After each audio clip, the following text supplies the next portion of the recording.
आपके साथ आरती गहलोत। रुक करते हैं खबरों की ओर। महाराष्ट्र के मुख्यमंत्री एकनाथ शिंदे ने कहा, राज्य में जहां जहां ड्रग की बिक्री होती है, स्कूल कॉलेज के आसपास जितनी भी दुकान, होटल और पटरी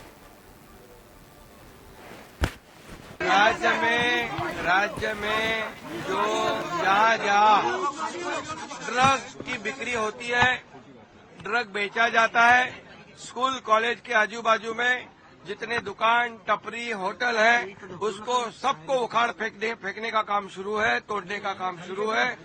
और जो इसमें ये ड्रग की चेन में वो पेडलर हो, बड़ा सप्लायर हो, कोई भी हो, उसको जेल के अंदर डालने का काम सरकार करेगी। ये हमारी युवा पीढ़ी को बर्बाद होने सरकार नहीं देंगी, क्योंकि वो भी हमारे किसी के बच्चे हैं, उनके परिवार की चिंता है और इसलिए सरकार ये कार्रवाई ड्रग फ्री होने तक चालू रखेगी।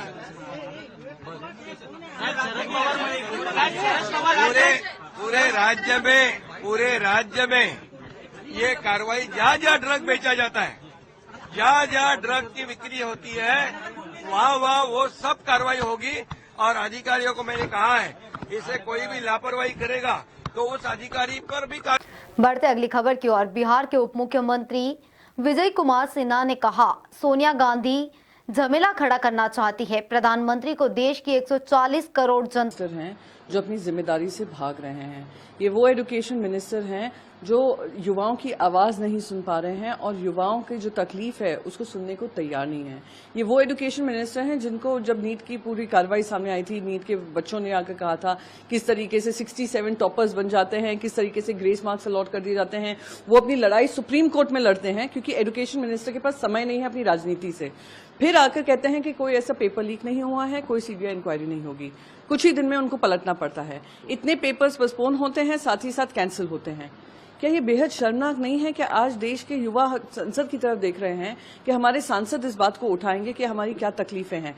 ये सिर्फ युवाओं की बात नहीं है, देश के फ्यूचर की बात है और वो अपनी जिम्मेदारी से भाग रहे हैं और जवाब देना नहीं चाह रहे। हम कह रहे थे कि राष्ट्रपति का जो अभिभाषण हुआ उस पर हम सब चर्चा में शामिल होंगे, पर ये मुद्दा बहुत इंपॉर्टेंट है। जो आप आपातकाल की बार बार बात कर रहे हैं, वो 5 दशक पहले हुआ था, उससे इन युवाओं को कोई लेना देना नहीं है।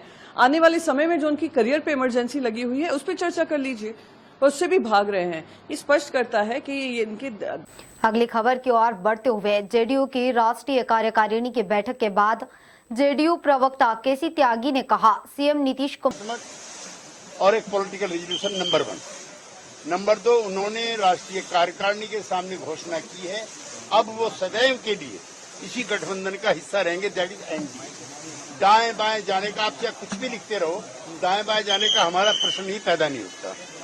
नंबर 3, जो बिहार सरकार ने आरक्षण लागू किया था, जिस पर सुप्रीम कोर्ट ने हाई कोर्ट ने बैन लगाई है, उस पर हम सुप्रीम कोर्ट में जाएंगे। नंबर 4, पार्टी के कामकाज में और अधिक एकरूपता लाने के लिए राज्यसभा के सांसद संजय झा जी को कार्यवाहक अध्यक्ष बनाया गया। अच्छा सर, विशेष राज्य का दर्जा अब तक आप लोग मांगते रहे हैं, लेकिन उसके आगे भी मांगते रहे। विशेष पैकेज पर भी राज्यों में क्या नरम हुआ है? आज हमने अपने प्रस्ताव में दोनों चीजें रखी है।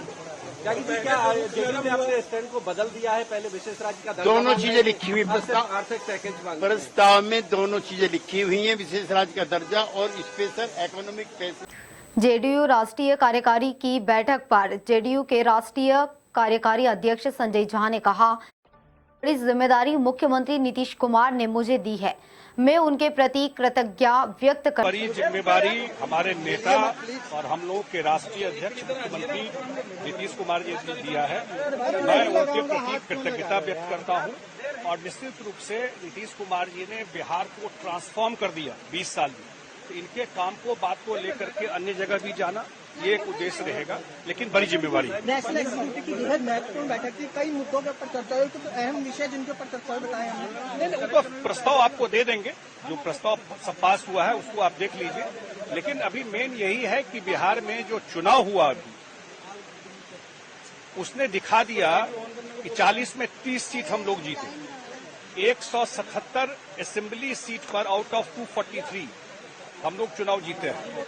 वो तो अब 2025 में जो विधानसभा चुनाव होगा बिहार में, उसके लिए सिग्नल दे दिया बिहार ने। झारखंड चुनाव को लेकर बेहद अहम चर्चा, ये सबसे बड़ी और पहली चुनौती अब यही होगी आपके सामने? कोई झारखंड चुनौती नहीं है। झारखंड चुनाव में पार्टी हम लोग बैठेंगे और वहां पर क्योंकि पार्टी का पहले भी आधार रहा है, तो वहां चुनाव लड़ने का हम लोग का उस पर फैसला लेंगे। साथ लड़ेंगे, अलग लड़ेंगे, बताएंगे समय पे आपको। नीट को लेकर फिर क्या चर्चा है? हम लोगों ने प्रस्ताव में दिया है, कॉपी हम कहेंगे आपको दे दें। ये कहा है कि भाई इस पर सख्त कानून लाना चाहिए और जो दोषी है अभी उस पर कार्रवाई करना चाहिए। लोगों का कॉन्फिडेंस। अब बात करते हैं मध्य प्रदेश की, जहां मध्य प्रदेश के मुख्यमंत्री डॉक्टर मोहन यादव विभिन्न नक्सलवादी मूवमेंट में हमारे जवानों ने जो बहादुरी से अपना अपना रोल अदा किया, मुझे प्रसन्नता है कि लगभग 26 तो जवानों को वर्तमान में प्रमोशन दिया गया, 2 पूर्व जवानों को जिनने काल के प्रवाह में गैप हो गया, लेकिन उनका भी प्रमोशन किया गया।